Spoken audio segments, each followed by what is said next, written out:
You are losing millions of dollars because you do not have a clear strategy or plan.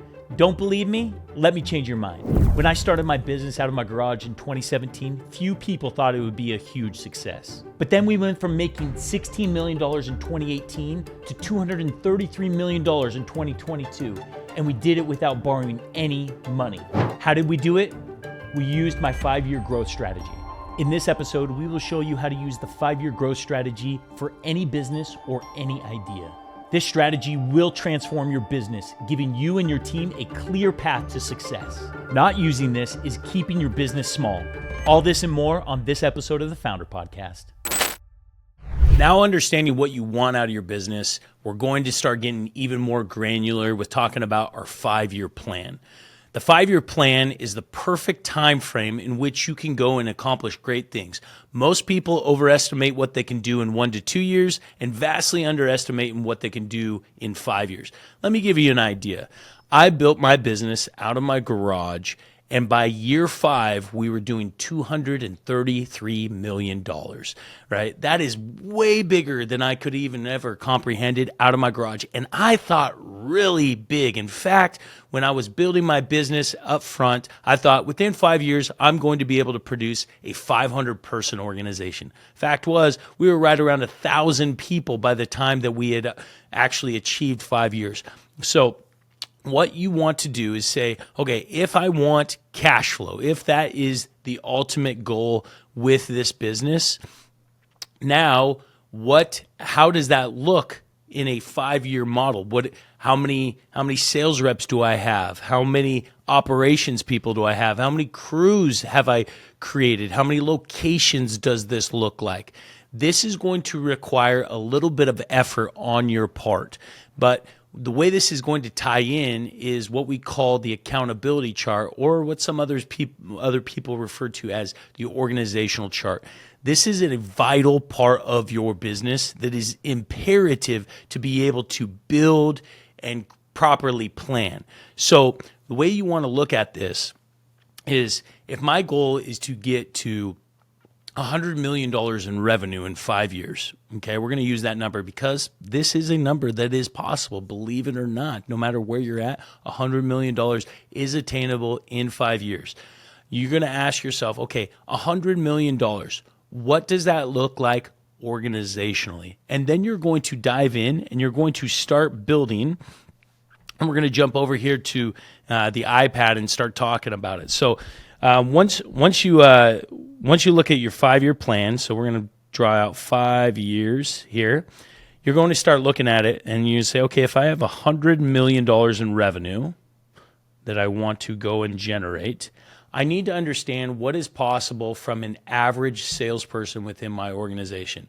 We're going to talk more about offer, which is leads and sales and everything else, but it is imperative to be able to scale. You have to have an internal sales organization. It can't just be referrals that you get from the local contractor or the insurance company or whatever it may be. Like, that's part of it.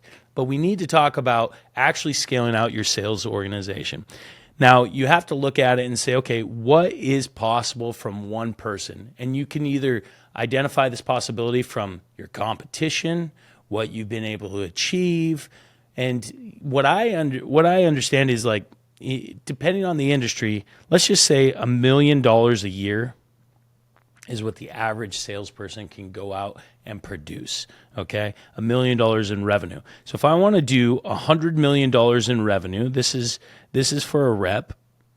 This would mean that I need 100 reps in order to be able to achieve $100 million a year. This is on average. Some reps are going to do 2 million, others are going to do $500,000. But once we have 100 reps, then we're going to use what's called the law of management. The law of management. The law of management states no one person should manage more than 3 to 8 people. And why is there a range? So this really depends on where you're at in the org chart. And so the higher you're up in the org chart, whether you're a VP or a C-level executive or however you choose to structure your business, you're going to actually manage less and less people. So your top tier talent should be managing anywhere from 3 to max 5. On your lower tiers, which would be like your sales reps or your technicians, whoever's out in the field, one manager can manage upwards of 8 people. Anytime you go above that, they're going to be bogged down, they're going to be stretched thin, and they are going to be feeling the stress. You probably feel this already because you're probably managing the way that you've created your structure more than 8 people. And so this is the law of management. You have to stay within the structure. And so if I use the law of management and I say we're going to max it out at 8 reps, that means if I have 100 reps and 8 reps are going to be producing, or 8 teams, 8 man in each team, this means I would have 12 and a half teams, or we're going to have 13 teams, because we know that 8 divides into 100 12 and a half times. So we're going to round it up to 13 teams. What does that mean? That means I'm going to have 13 managers. And these are going to be your team leads, your sales leaders. A lot of times, these are going to be guys that are actually going to be out producing as well. So typically, the way I would structure it in this type of organization is I would have 13 team leads that have 7 people that they're managing. And if you have a total of 8 per team, you're going to get that. It's going to be 104 total sales reps, which means that you can produce 104 million. Now, we're going to talk about how you're going to create enough leads to get to that point, but that's not the goal today. The goal today is to think big and understand what is my roadmap and the way that I'm going to build out this organization. And so with those 13 managers, you're going to then have a regional or a director, kind of depending on how you want to set up this organization. But if I have 13 managers, I'm going to break that down into, I'm probably not going to manage anywhere more than 4 to 5 guys. So with that, I'm going to have 3 regionals.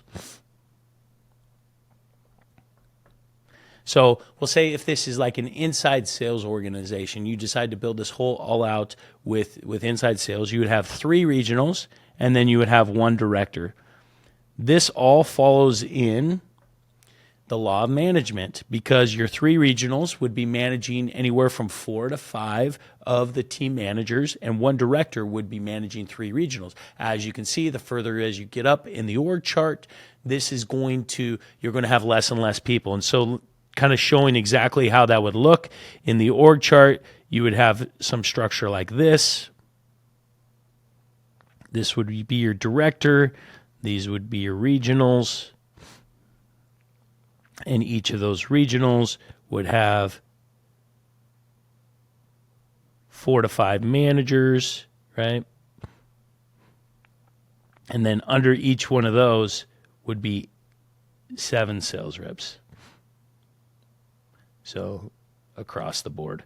So that's kind of what your organizational chart will look like. Hey guys, I just wanted to jump in here and invite you personally to a one-day workshop where we are going to be covering this exact strategy. We are going to be working with 25 entrepreneurs on building out their 5-year roadmaps for their businesses. This includes creating the positions, the roles, goals, responsibilities, and creating an exact roadmap on how you're going to be able to attract the right type of talent into your organization. You won't want to miss this.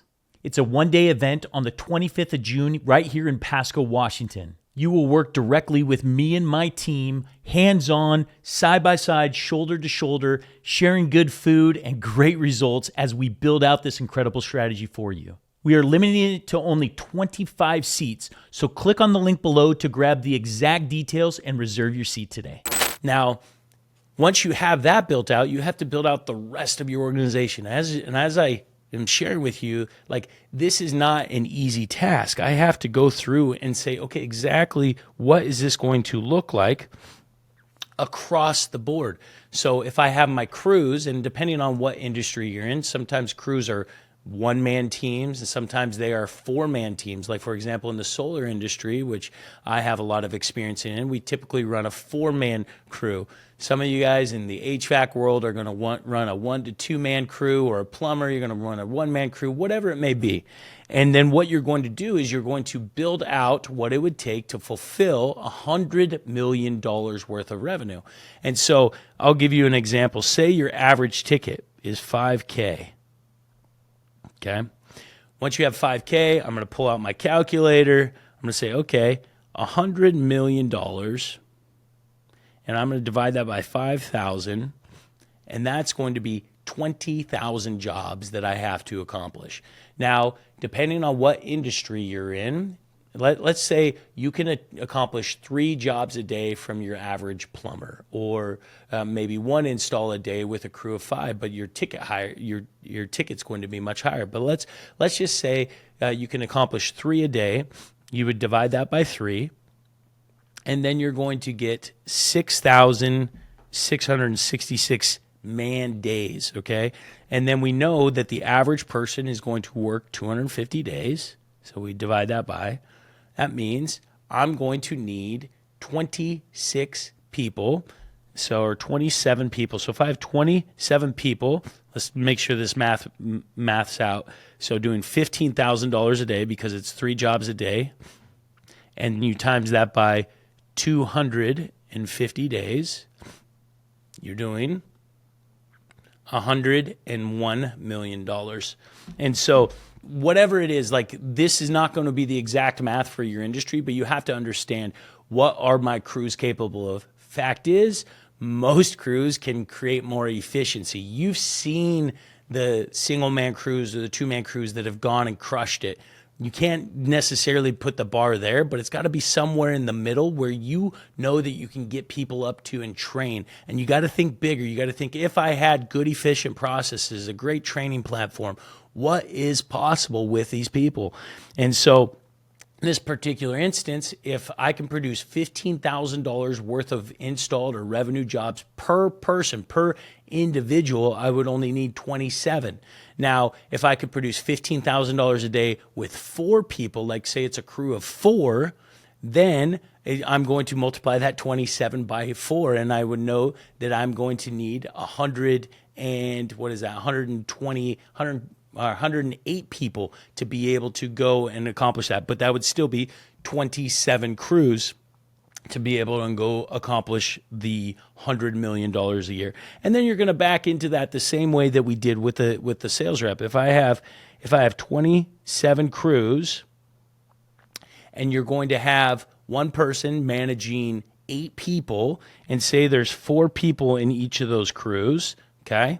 So that means you're going to have a foreman for every 2 people, or every 2 crews, okay? And so in this particular situation, you're going to have 13 foremen to be able to go do it. And maybe they're in your particular industry, they can manage 3 different crews, and that's no problem. We'll put that in, then you would only need 9 foremen to be able to accomplish that. And from the 9 foremen, you would want this broken down into like different branch managers or whatever it may be.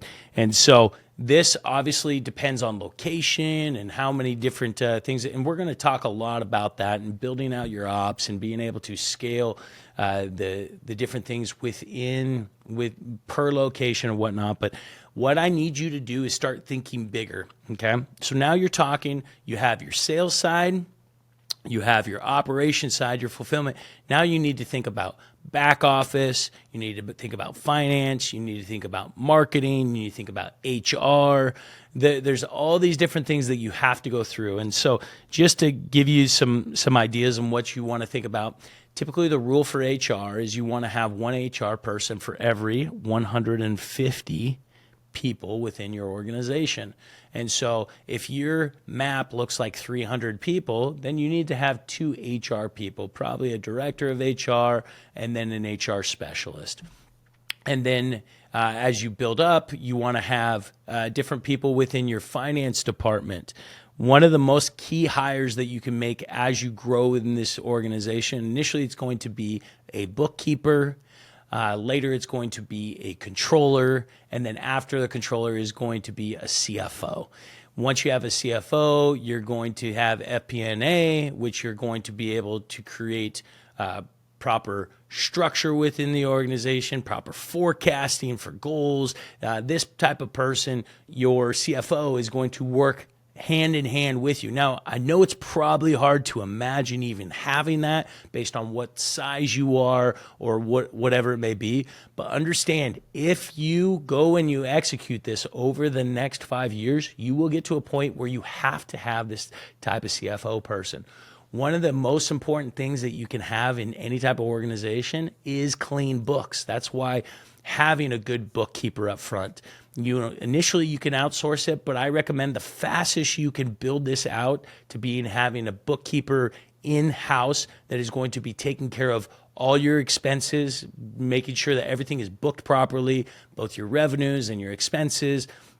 The faster you're going to be able to do analytics and know exactly what you need to change within the business, because ultimately you as the CEO, you as the founder, are going to be diving in and understanding the key performance indicators within the financials, and you'll know exactly little things to tweak. And I know this sounds really complex and everything right now, but start thinking about this as far as how can I build out this organization? It doesn't need to be perfect right now. And so wherever you're fretting, all I need you to start thinking is creating a vision, writing it down, asking myself, what is possible? Where can I get? Think bigger, think greater. There's so much power in creating a vision map for the organization, which is what I like with my org charts and my accountability charts.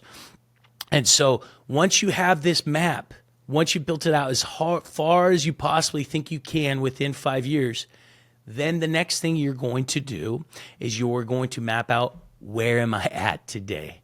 This is the reality check. This is where it's like, oh man, I am so far from this 5-year plan that it isn't even funny. Maybe it looks like I'm going to go back here to the drawing board, and then everybody in your organization reports up to you. And that's fine. It's not fine long term. It's fine for now.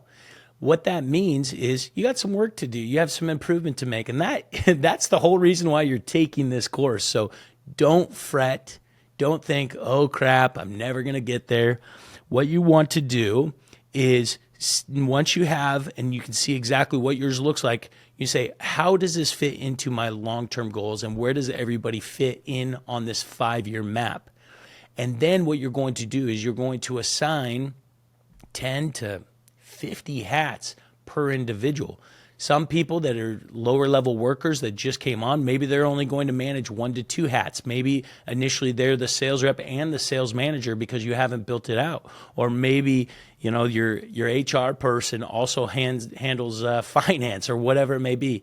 But you need to properly document that within your accountability chart. And then what we're going to do, we're going to drop down in some later courses. We're going to talk more about accountability chart, how you properly build this out with roles, responsibilities, KPIs, and SOPs. That's going to be, a whole nother level of all the different types of things. But what you want to do right now is say, how does this org fit into my 5-year plan?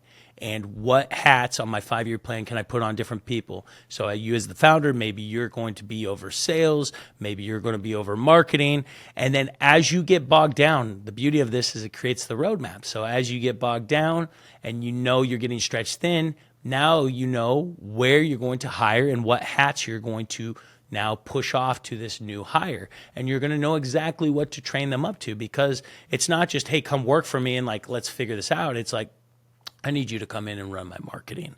And so then that person takes on the hat of marketing, and maybe it's the director of marketing, and maybe they are the paid ads specialist, and maybe they are the copywriter and everything else, right? They're all in one, all these different hats of what potentially could exist at one day. They're going to be wearing. There's a lot of resources online if you need additional help. Google is always great as far as what what potential positions can fit within this department of my organization.